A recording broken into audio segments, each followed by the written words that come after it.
Alright, so let's do some turns.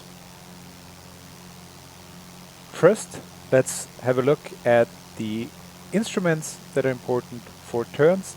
As I've said often before, of course your primary references should always be outside, but still we have light instruments in the cockpit, so we should use them for cross-reference.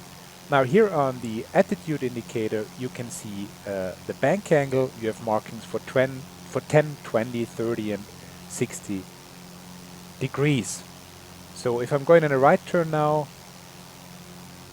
and get the pointer to the first marking, then this is a 10-degree bank turn. This would be 20 degrees, for example. And then you have the turn coordinator. I'll just remove the yoke so that we can see it better. Okay. Here we have that little airplane symbol. It's actually showing us the rotation rate around our yaw axis. So this has nothing directly to do with bank.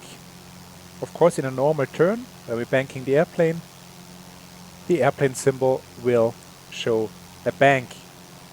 But it's not showing us bank, it's actually showing us the rotation rate around the vertical axis. And if we put the little wing of the little airplane to the white marking, just as I've done now, then we are flying a 2-minute turn. That means we're flying a complete 360 turn in 2 minutes. So you see, this is telling us our rotation rate around the yaw axis and not our bank. This is something one can demonstrate if I'm flying a forward slip, so applying a little bit of a bank angle, but opposite rudder to maintain my altitude. You will actually see that the wings of the airplane symbol are level, but the actual airplane is banking. So this is a common misunderstanding.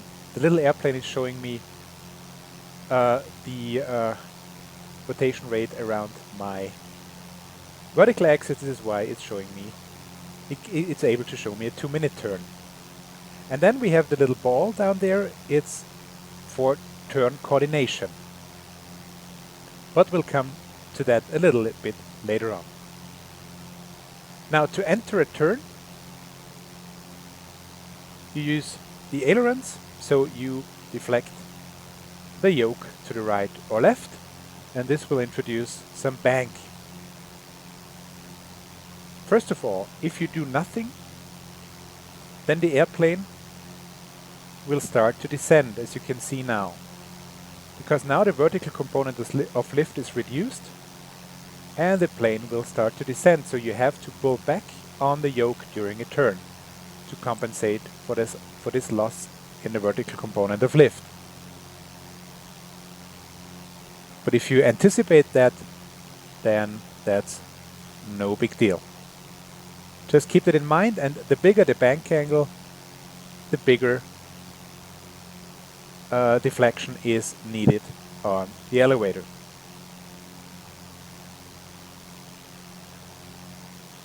Okay. Then let's talk about turn coordination.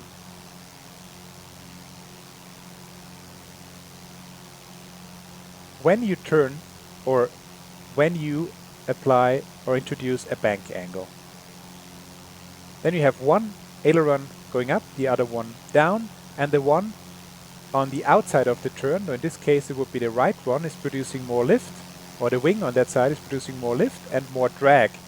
And this drag kind of drags the right wing, the outside wing, back. This is called adverse yaw. And to compensate for that, we need to apply rudder. And we do this by basically, I'll remove the yoke again, stepping on the little ball. You will see, if I apply a little bit more bank angle, that little ball is a little bit to the left, so I need to push left rudder until the ball is in the middle, and then the turn is coordinated. Now the rotation rate around the yaw axis fits my bank angle. Now in the airplane it feels like the force is pushing me straight down into my seat. That's how it should be. If the turn is not coordinated, then I will feel a force either out to the outside or inside of the turn. And it's also very important to always fly coordinated turns, because in some situations, especially at low altitude, flying a very uncoordinated turn could mean that you're more likely to enter a spin, for example. So there are two types of uncoordinated turns. One is the skid and one is the slip. Now, I'm introducing right bank now.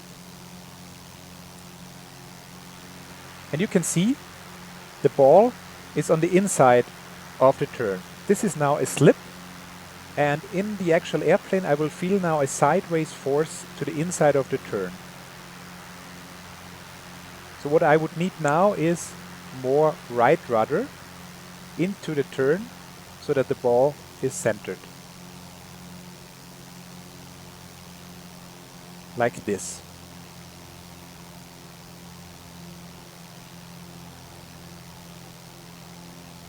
And now another example. Let's turn to the left this time.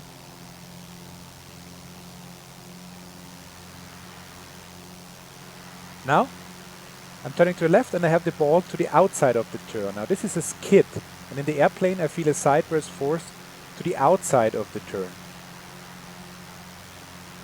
And I need to apply right rudder, or less left rudder at least, so that the ball is centered.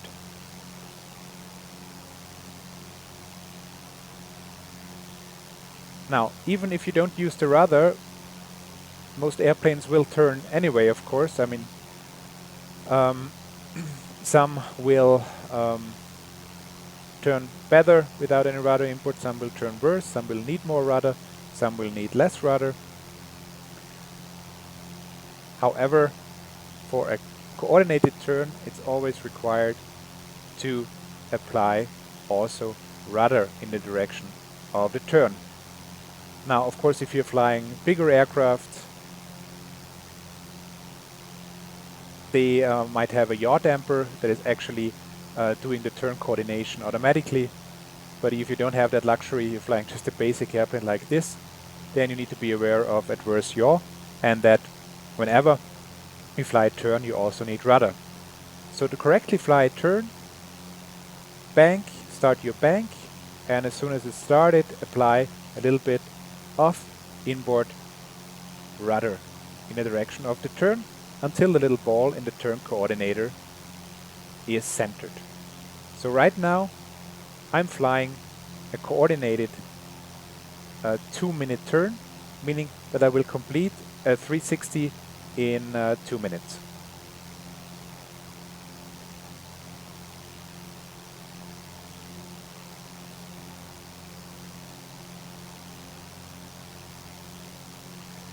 Now, depending on the bank angle, remember that you have to roll out of the turn at some point, and you need to lead this a little bit, because if you're flying a turn with a high bank angle, then if you begin to stop the turn just when you reach your reference point, it will be too late. The airplane will continue the turn for a little bit. So one rule of thumb is to use half the bank angle as a lead before the rollout. So for example, if you're turning with 30 degrees of bank and you want to roll out on heading 180, you should start the rollout 15 degrees before. So let's try that. Let's say I want to do a right turn on heading 270 with 30 degrees of bank. Then I should begin the rollout 15 degrees of heading before that.